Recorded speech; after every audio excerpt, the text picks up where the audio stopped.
en live actuellement sur Facebook et sur LinkedIn avec Lydie, anciennement Shkatchula, mais maintenant Lydie Harper, parce qu'elle s'est mariée depuis quelques temps.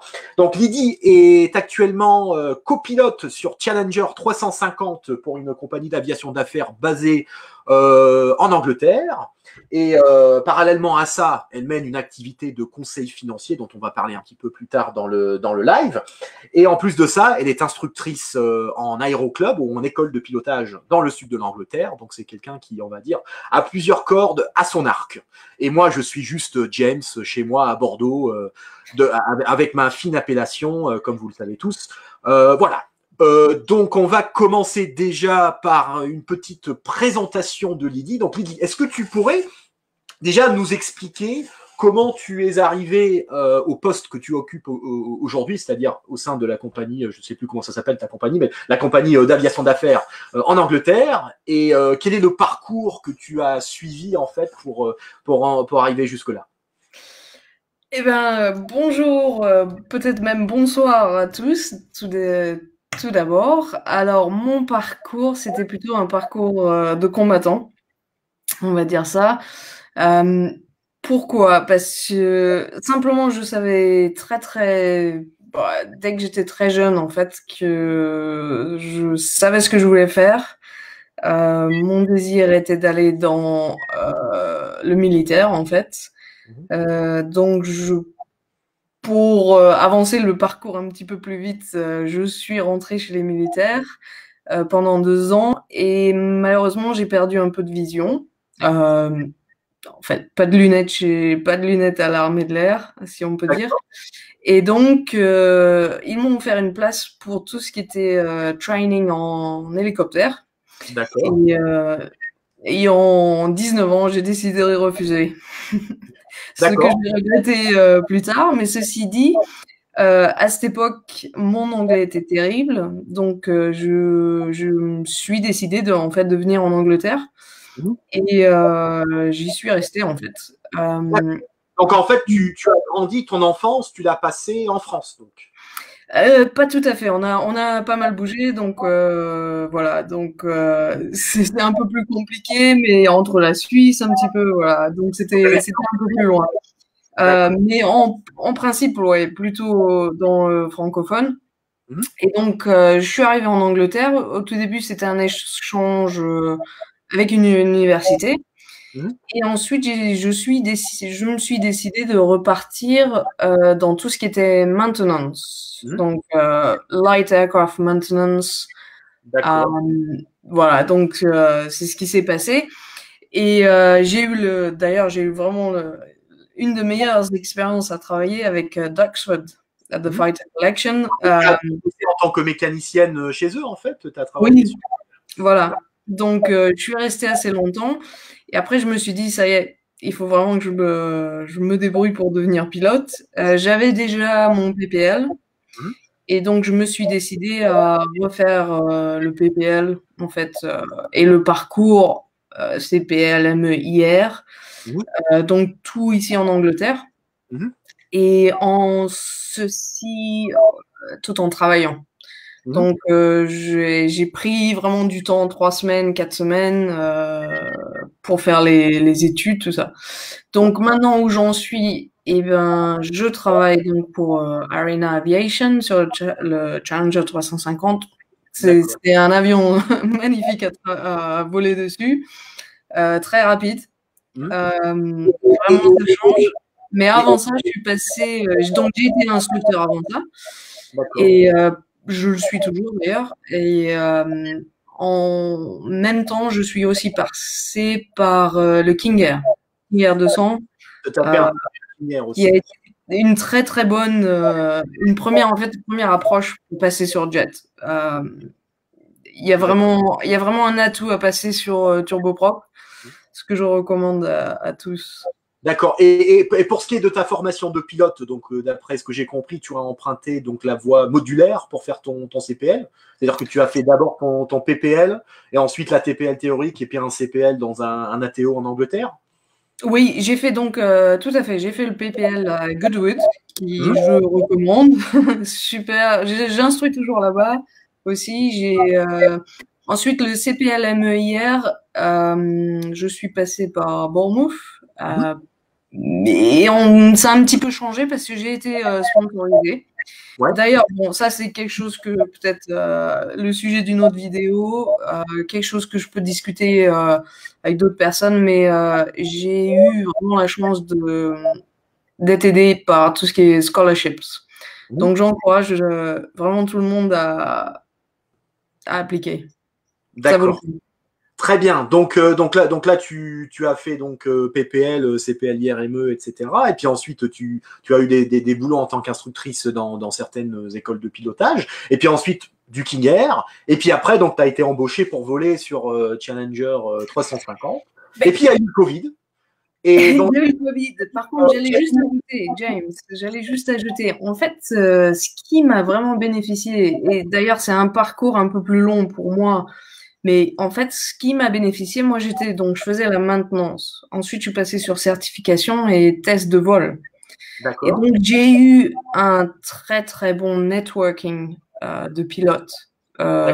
Et donc, ça m'a vraiment aidé après pour trouver un job en tant que pilote, en fait. Voilà. Donc, le Covid, oui, en fait, on a été bloqué pendant, on va dire, 3 mois, de mars à juin l'année dernière. Un peu comme tout le monde, on savait pas où trop voler, en fait, avec les restrictions. Mais par contre, ça a repris très vite au niveau business. D'accord. Donc, je vole toujours, un petit peu réduit au niveau de l'hiver, mais la compagnie a profité de faire de la maintenance, en fait, de mettre l'avion à repeindre, ce genre de choses. Donc, Ouais, c'est pas perdu. Et je fais toujours, j'ai plein de boulot sur les manuels. d'accord. Donc, Et voilà. donc, parallèlement à ça, donc justement à l'époque de l'arrivée du Covid dans le monde de l'aéronautique, tu as décidé de commencer une activité de conseil financier aux pilotes. Est-ce que tu pourrais nous en parler un petit peu plus et nous dire un peu en quoi ça consiste, qui peut en bénéficier et quel est le but de ce genre de prestation, justement? Oui, tout à fait. Je vais le simplifier, en fait. En fait, ce qui s'est passé, c'est que donc, j'ai commencé à instruire à partir de 2015. Et ce que j'ai beaucoup réalisé, c'est que, en fait, j'avais différentes personnes qui venaient. Donc, principalement des personnes qui venaient pour faire 1 heure de vol ou découvrir un vol de plaisir, on va dire, si je peux dire. Et ensuite, ils voulaient vraiment commencer à démarrer, en fait. Et beaucoup de personnes ne savaient pas où commencer. Donc, du coup, comme j'étais en tant qu'instructrice, j'ai donné des conseils, voilà, quelle école, peut-être, bien que je travaille que pour moi-même, je n'ai aucun partenariat avec des écoles. Enfin, voilà, je fais pas de promotion pour certaines écoles plus que d'autres. Mais ce que j'ai réalisé principalement, c'est que, et c'est encore plus vrai aujourd'hui, c'est que, par exemple, des écoles, je vais le nommer, des écoles en tant que Oxford, que j'ai instruit aussi, la plupart des étudiants sortent avec des dettes énormes. Et donc, malheureusement, il faut pratiquement 3 à 5 ans avant de trouver vraiment un job en tant que pilote, en tant que copilote. Et pourquoi ça prend de temps? C'est parce que c'est au niveau assurance, assurance de vol. Une compagnie ne va pas vous prendre avec 200 heures de vol. Ils vont vous prendre, peut-être. Par contre, ça va être très dur d'arriver à Captain. Donc après, c'est encore une autre discussion. Ceci dit, donc qu'est-ce que moi je fais en tant que financial coach?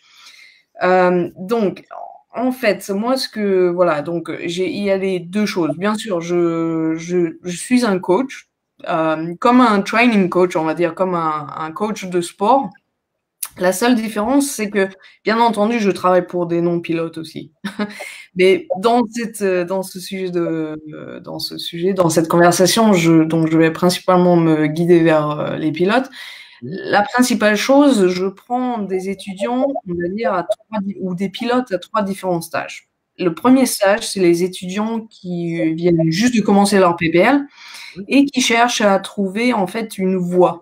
Ou comment se faire, en fait, comment financer ce métier qui est très cher et qui ne retourne pas, enfin, vous donne pas tout de suite un job. C'est pas comme un docteur, c'est pas comme comme n'importe quel job. Donc, mon objectif… Ça, c'est quelque chose qu'il faut retenir, c'est que le simple fait d'avoir investi plusieurs dizaines de milliers d'euros dans une formation ne vaut pas en soi un métier à la fin. C'est surtout ça.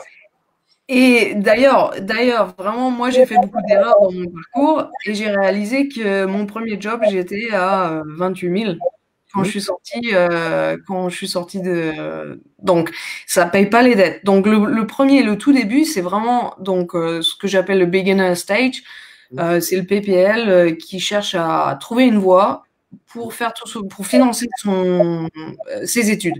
Ouais. Et mon objectif à moi, c'est de prendre cet étudiant, de le coacher et d'être un partenaire sur ce voyage en fait et de le faire sortir sans dette. Ça, c'est ma garantie. Donc, ça prend plusieurs sessions, on va dire sur 2 ans, 2-3 ans. Après, ça dépend. Ensuite, il y a le stage 2 où c'est plus des étudiants qui ont déjà, on va dire, passé le CPL ou peut-être en MCC, qui ont pratiquement fini, qui ont déjà des dettes, aux environs de, on va dire, entre 25 et 25 000, qui ont aucun savings et qui cherchent leur premier job. Donc, moi, je les prends, je leur dis, voilà, on les guide, je vais vous guider pour se sortir de ces dettes et vraiment trouver un job. Donc, après, moi, j'utilise mes contacts. Donc, là, il y a vraiment un service. C'est mon service à moi. Et je vous aide en tant que CV, application. Il y a beaucoup d'autres choses que vous pouvez faire entre-temps. Lorsque cette étape d'attente est en fait il faut pas simplement attendre. Pour moi, avant de trouver mon premier boulot, j'ai dû appliquer à environ 1600 CV.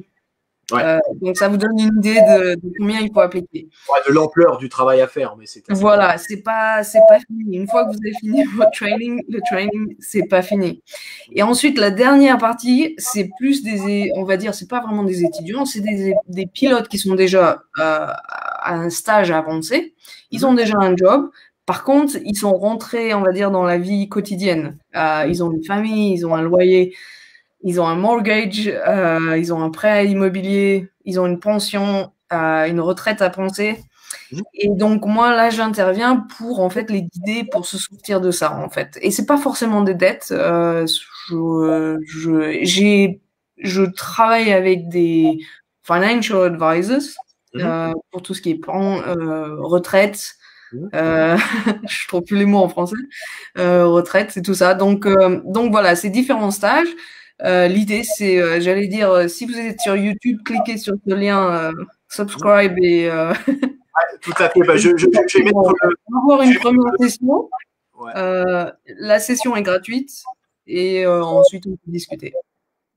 Je vais mettre le lien vers ta page LinkedIn là, pour les gens qui sont intéressés. Comme ça, les gens ils pourront voir un petit peu. Et ils peuvent, j'imagine, te contacter par ce biais-là s'ils ont besoin d'informations. Oui, soit par LinkedIn. Et il y a aussi mon numéro de téléphone business sur la page Harper Financial Management. Donc voilà. N'hésitez pas, je ne mords pas.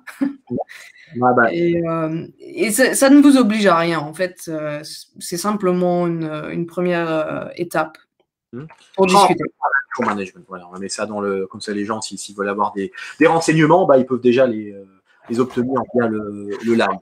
Okay, so I think we can move on now. So based on what I call language gymnastics, and this is something that is very important, I think, for French pilots working in an English-speaking environment, and perhaps to a lesser extent, English pilots working in a French-speaking environment, is to be able to just switch from one language to the other. And this is something that is actually very mentally tiring if you're not used to doing it. And it's something that a lot of French pilots, when they first go to live in an English-speaking country, will notice, is that what's tiring is not necessarily the work that you're doing, but it's your brain that's constantly adapting to hearing new words, new accents, new vocabulary, and it takes its toll on your brain. So I wanted to ask you a couple of questions.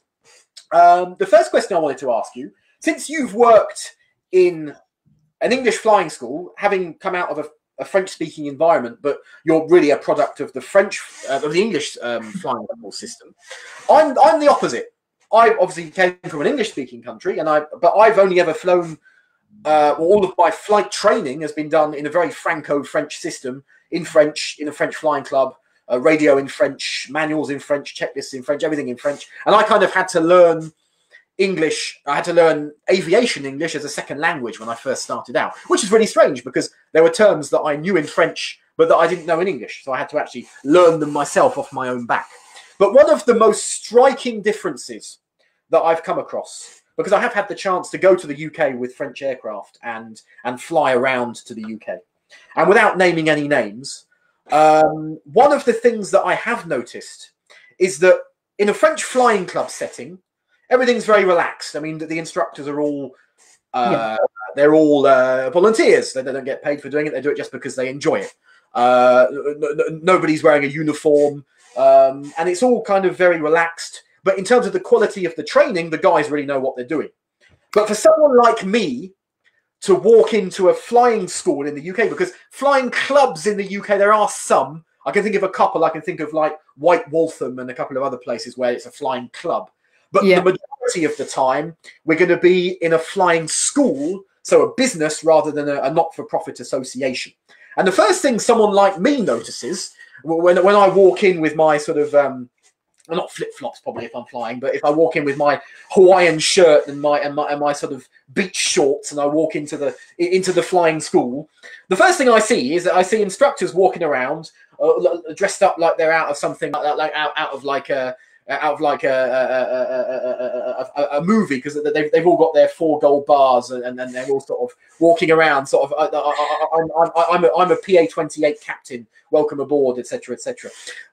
And that for someone like me is really intimidating because I'm not used to that kind of environment, and you kind of feel when you walk into that environment a bit inferior. Would you say you've ever noticed that kind of atmosphere in English flying schools before? So just remember 2 things. I've instructed at a sort of a small flying club, and then kind of flying school, and then to the top where it was Oxford, right? So let's not talk about Oxford, where it was very impressive and it was professional training. Yeah. Nonetheless, it depends where you go. Like, I'll take the example, right? If you go to Goodwood, most of the instructors are navy, white shirt, no bars. Yeah. The reason is because we're trying to convey this atmosphere where it's more relaxed. Yeah. Nonetheless, the funny thing is, all the guys, or I would say 90% of all the guys who instruct at Goodwood are airline pilots, and they do it for the passion of doing it. So they're not really counting the hours, or they're not counting the money in that sense. They just love it. But if you go in different schools of South, it is correct that most guys who are flying a PA-28 or even a Piper Seneca will have this kind of uniform. I think the difference comes from it is no disrespectful to anyone from any other country. It's the fact that perhaps flying is seen as being so, it is professional. There is a desire to convey this message that whatever you do, even if you fly a small aircraft, you should know what you're doing. And there is a certain respect for it's not the profession, it's for the hobby.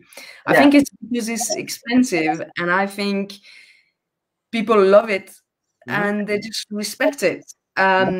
However, I would say you go to Duxford during the air show in July, and this is the best of the best. I've seen most of the pilots, after the air show, just in shorts, flip-flops with a beer. And that's my kind of air shows, by the way. That's the good talk. So I think if you're starting training, PPL training, you might see, I hope you don't mind, James, but you see this kind of it's maybe a little bit cold, maybe not quite, but eventually it's like it's not quite there. Once you start to know the people, this is all gone. They're still very professional. It's just that initial first moment when you walk into the school and you sit down and the guy's behind the desk or whatever at the reception. And it's almost like the experiences that I've had in certain schools, obviously without naming any names, when I've gone to schools in the UK, is that I kind of felt very inferior, and I felt like, you know, well, what's this guy doing here? He's not one of us, you know, get out. You know, it probably wasn't the right impression, but the whole atmosphere, it kind of gave off that kind of atmosphere. And that's one of the reasons why when I'm in France and when somebody comes to the flying club where I am, obviously I don't get paid anything for doing it. I just do it because I like talking about aeroplanes. But I actually sit down with the person, do you want a cup of coffee? And I sit down and I explain to them everything they need to do to get their license and why it's so fun and sort of little tips and tricks. And I always try to not be that horrendous experience that I had once in a couple of flying schools in the UK. And I always try to be the absolute opposite of that. When someone it's certainly interesting, and we'll try not to replicate that. We'll keep that in mind, I would say. But we do offer a cup of tea. Yeah, well, that's better than the kick in the teeth, I suppose, isn't it? So, yeah. Okay. But coming to your other subject, maybe this is what you're going to start. Yes, this is a very, very good subject, which is the one, you know, moving to English, professional English. Yeah. Once you finish your training, mm-hmm. You would not believe, but for someone knowing that, you know, when I started my job as a co-pilot as such, second in command, you know, I was living in England. I was talking 24 hours in English. Yeah. You know, I knew how to speak English, and yet that was the biggest hurdle in my training. Sure.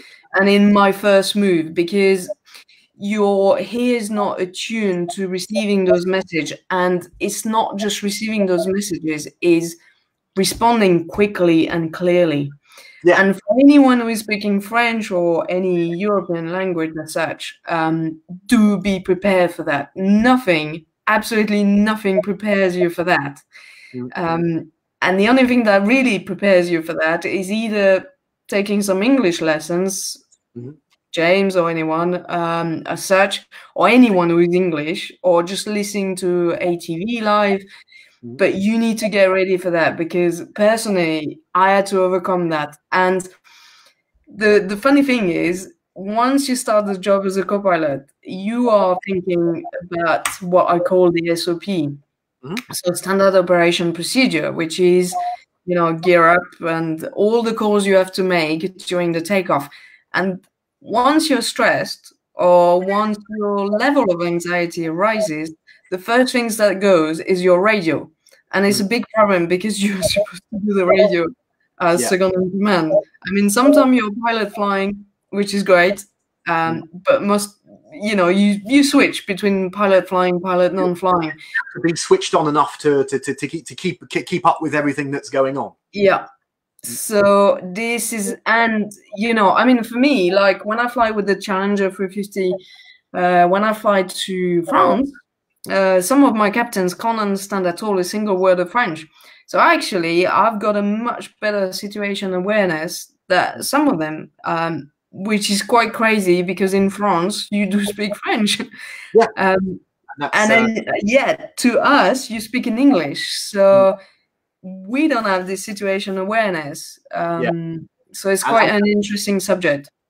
Bon, bah, super. Bon, si on rebasculait un petit instant en français maintenant, donc la prochaine question que je voulais aborder avec toi, c'était une question qui m'est posée très très souvent via le site de la part de pilotes privés notamment qui vont voler en Angleterre. Et la question que je voulais te poser, c'était par rapport aux différents niveaux de service de contrôle fournis au vol VFR en Angleterre. Donc le cas classique, c'est un pilote du dimanche dans son DR400 qui va au Touquet, qui fait son contrôle des passeports, bah, si le mec il est là, puis après il décolle du Touquet pour ensuite aller vers Leeds ou vers, je ne sais pas moi, vers Doxford par exemple. Il quitte avec la tour du Touquet. La tour du Touquet lui dit, bah, contactez Londres Information sur 125.6. Il bascule avec Londres Information et il s'attend à un service semblable à ce qu'on appelle le SIV en France, le service d'information de vol. Et donc il appelle Londres Information. Londres Information lui donne un code transpondeur qui est toujours le même pour des raisons qu'on va évoquer tout à l'heure. Et en fait, on lui dit Basic Service. Donc, qu'est-ce qu'un Basic Service? Et est-ce que tu peux nous expliquer d'où vient ce concept et en quoi ça consiste? Donc, en effet, tu as entièrement raison. Donc, juste une petite parenthèse. Donc, en effet, il y a 3 niveaux de service qui nous sont donnés. Le Basic Service, Traffic Service et Deconfliction Service. Et ça croît un petit peu en ordre, si je peux dire. Donc, le Basic Service, c'est vraiment le Basic Service. C'est vraiment basique. Donc, le principe du Basic Service, c'est en effet, par exemple, pour un PPL, et je dirais même, par exemple, donc dans mon cas, dans le sud, dans l'Angleterre, quand je vais voler avec un étudiant, sauf si c'est pour navigation, on est sur du basic service. Donc l'idée, c'est d'être en communication avec un aéroport qui vous donne un QNH, un QFI. Peut-être, il peut vous donner quelques informations en disant, voilà, il y a 5 avions dans les alentours. Il y a un avion qui fait de l'aérobatique et la météo commence à se dégrader. Et bien sûr, ils vous donneront la piste qui est en service, ce genre d'informations. Donc, assez global. Par contre, il y a une des choses qu'ils ne vous disent pas. Alors, donc, comme j'ai bien dit, ils peuvent vous donner donc, en disant, voilà, il y a un avion, enfin, il y a 4 avions dans cet endroit. Par contre, ils ne vont pas vous dire vous avez un avion à 2 miles, vous avez des actions à faire. Donc, pour les 3 services, le capitaine est responsable de sa trajectoire, en fait, et de ne pas rentrer en collision avec aucun autre aircraft. Excuse-moi, c'est le français-anglais là. Donc, ça, c'est pour le basic service. Donc, je dirais, donc le basic, c'est si vous allez voler en Angleterre, basic, c'est très bien. Ça marche. Voilà, vous pouvez poser n'importe quelle question au trafic et en général, donc au début, vous allez parler peut-être à London Information, après peut-être à Farnborough. Et donc, par contre, il faut répéter de demander un basic service, request basic service.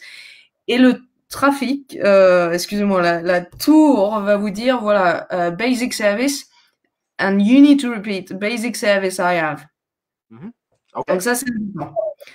Est-ce que tu veux que je parle d'après pour le trafic et Oui, ce qui serait intéressant, surtout pour ceux qui font de l'IFR en monomoteur, le traffic et le deconfliction service vont être les services les plus intéressants. Donc, est-ce que tu peux nous expliquer en quoi consiste un traffic service et un deconfliction service?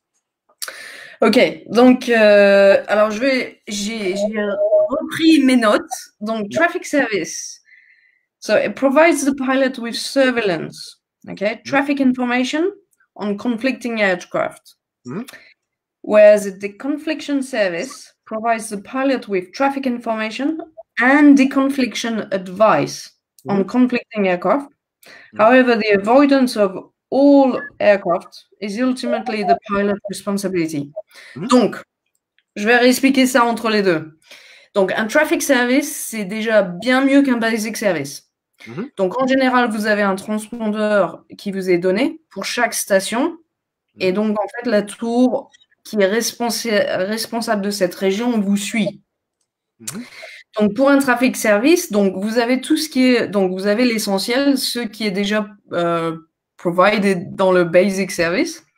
Mais en plus de ça, vous avez, voilà, on va vous dire, donc par exemple un message typique qui nous arrive même nous en tant que sur le Challenger 350, on est en IFR parce qu'on a un plan de vol. Par contre, le temps peut être très beau. Donc, il y a bien une différence entre l'IFR et l'IMC. Ils vont vous dire, par exemple, 11 o'clock, you've got a DR 400, 9,000 feet, probably not 9,000 feet, but just for the sake of the example, crossing from west to east 2 miles. Donc, voilà, ils vous donnent vraiment des informations sur ce que vous devez voir. Et donc, l'idée, c'est que le pilote sort sa tête de son cockpit et regarde dehors en disant, voilà, où on va monitorer. Par contre, il ne vous donne pas d'action, voilà, descendez 500 pieds, descendez ou tournez à gauche, tournez à droite. Il n'y a pas de tout ce qui est headings et tout ça. Donc, ça, c'est le traffic. Ensuite, ce qui passe à déconfliction. Donc, en général, trafic et déconfliction sont utilisés en effet en IFR. Donc, le même service en déconfliction, donc le basic service, avec un traffic service. Et il vous donne une déconfliction advice. Donc, c'est vraiment simplement un avis. Donc, ils vont nous dire, donc, ils vont vraiment persister. Donc, si par exemple, ils vont vous dire, au tout début, ça va commencer 11 o'clock, traffic from west to east, 2 miles. Et ensuite, ça va continuer. Ça va dire 1 mile, half a mile. Et donc, l'idée, c'est vraiment d'insister que vous êtes vraiment dans un danger. Mais la responsabilité reste avec le capitaine. Ouais, donc il incombe toujours au pilote de prendre ses responsabilités et de regarder autour de lui pour être sûr que. Voilà. Et donc, vraiment, donc, ça, c'est. Voilà. Okay. One thing that I'd like to just specify for the viewers also is that when we talk about a basic service, a traffic service, and a deconfliction service, we're talking about radar services provided outside of controlled airspace. Yeah. Because when you're inside controlled airspace, you're always under a radar control service. But when you're outside controlled airspace, basically when you're flying VFR in the south of the United Kingdom, for example, if you want to get a service that looks like something like the SIV we have in France, then you have to contact the nearest radar unit or the nearest radar service, could be the airport close to where you are. And under that, and with that system, you can ask the controller, he's got no obligation to give it to you, but you can ask the controller to provide one of these levels of service. And one thing that's quite useful for the people who are flying IFR single engine in the UK is particularly that under flight level 100, if you're flying IFR in the UK, unless you're within a TMA of one of the airports, you're going to be outside of controlled airspace most of the time because the airway system starts, I think, at flight level 100 in the UK. And London Control are not interested in the guy with a TB20 flying IFR. You just get in the way of the other traffic. So if you want to fly, particularly if you're in IMC, it's very useful to, when you contact the nearest radar service, to always ask for that level of service to maintain your safety. Yeah, and there is something else. Sorry, James, have you? No, carry on. There is something actually that is quite good. Maybe it might be the subject of another video, but the point is, in the UK, we have a service that is called the listening squawk as well. Okay. This is really, really good. So you just put a transponder code, you put the frequency, and you just listen. And that gives you a very, very good awareness of other traffics, assuming you can understand English. But the point is you don't necessarily have to talk to them to get this service. There is another thing as well that not a lot of pilots know. Probably most UK pilots know it, but perhaps none, I would say European pilots don't know, is under any of those services, basic traffic and deconfliction service, at any time, you can request what we call radar vectoring. Okay. So imagine you are a PPL and you're flying, let's say, long distance, right? Le Touquet to Duxford, and somewhere in the middle, for whatever reason, you lose your GPS, you have to revert back to map. And you always have to fly with an English map. But the point is, you can ask any radio, no matter what it is, you can ask request radar vectorings to Duxford. And the greatest thing with that is if the frequency you're talking to does not have this service, does not have radar, they will contact the closest one to them, and they will ask to identify your position, and they will give you a heading, say whatever, 150 or let's say 330 because you're going north, and say, okay, take heading 330 until we tell you so. So this is fabulous, absolutely fabulous service, especially if you don't fly with GPS and you have to divert around the cloud. You know, somehow you could get, so yeah. Yeah. No, and this is something that I also wanted to touch on, since you mentioned if the service you're speaking to don't have radar. This is something that a lot of pilots don't realize when they fly across the channel from France to the UK. London Information is not a radar service. London Information is just a flight information service, and the people who operate it are not controllers. I think they have a special status, but they're not actual air traffic controllers, the people who operate London Information, which is why you always get the same squawk code, because just so the people who are controllers can see that you're in contact with London Information. Bon bah écoute, ça a été mais formidable. Ça a été vraiment super intéressant de pouvoir en discuter un petit peu avec toi, de partager un peu ton expérience. J'espère aussi que les spectateurs ont trouvé ça intéressant. Donc vraiment de mon côté, ça s'est super bien passé. Je ne vois pas comment on aurait pu faire mieux. Bon, peut-être que la prochaine fois, je ferai la prochaine vidéo dans mon plus simple appareil. Peut-être que ça excitera certains. Mais quand je parle de mon plus simple appareil, je parle bientôt bien sûr d'un Cessna 152 sans GPS et de rien d'autre. Voilà.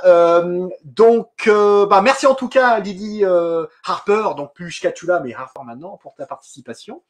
Comme j'ai dit pendant le live, je vais en fait mettre quelques liens vers le site de Lydie, histoire que ceux qui veulent en profiter puissent le faire. Voilà, et dans tous les cas, merci à tous les spectateurs de votre présence ce soir, et à très bientôt. Bonne soirée. Allez, merci. Ciao.